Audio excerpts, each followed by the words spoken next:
All right, guys, Dogcoin is going crazy. What is Dogcoin? And I mean, I'm getting like I'm getting like 10 emails a day from people asking me about Dogcoin, and I know it's a big put on, but we have to bring it up at some point. So, what is Dogcoin? And run out of control.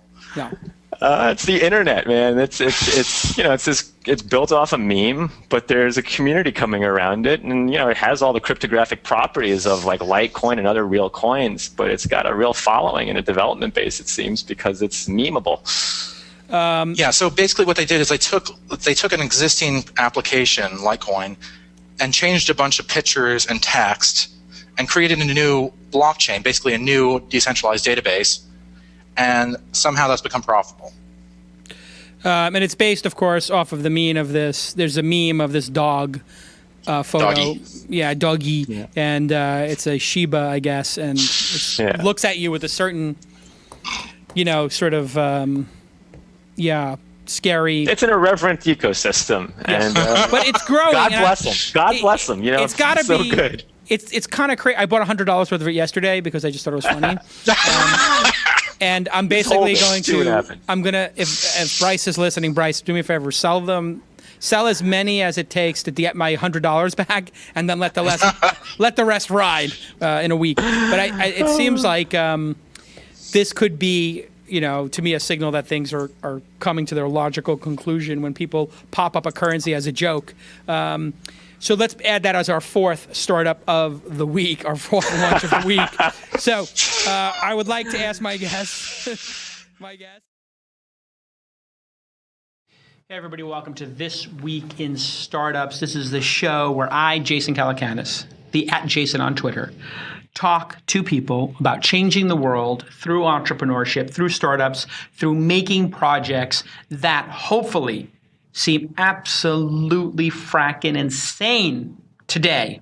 But then when you watch the show in 5 years, they seem absolutely simple and basic and obvious.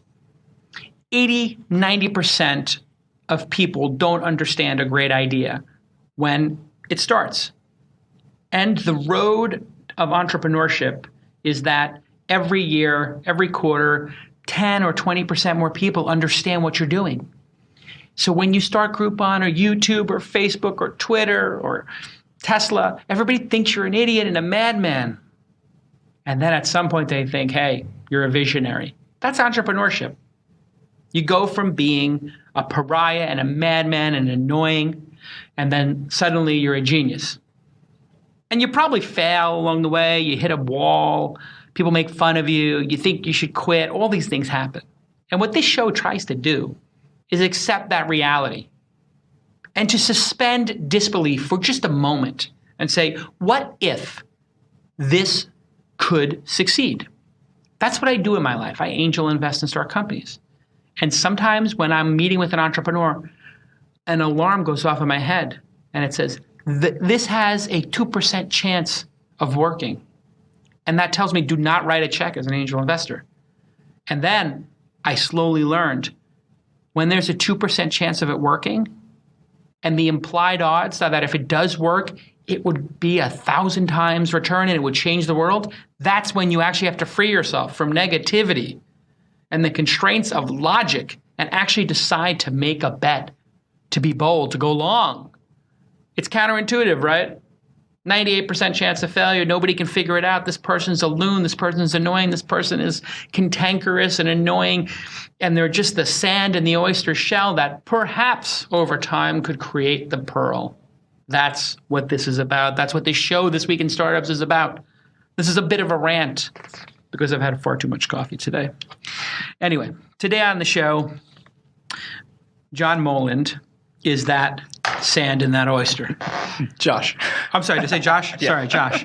Josh Moland is that sand in that oyster. You are that pariah maniac. People think you're crazy. People think you're crazy. Yeah, a lot do. More so 8 months ago than now, but... So you're actually having what I just described, it seems somewhat accurate to you? Yeah. Once they saw the metrics and the numbers, they were like, it's not as crazy as we thought. Right.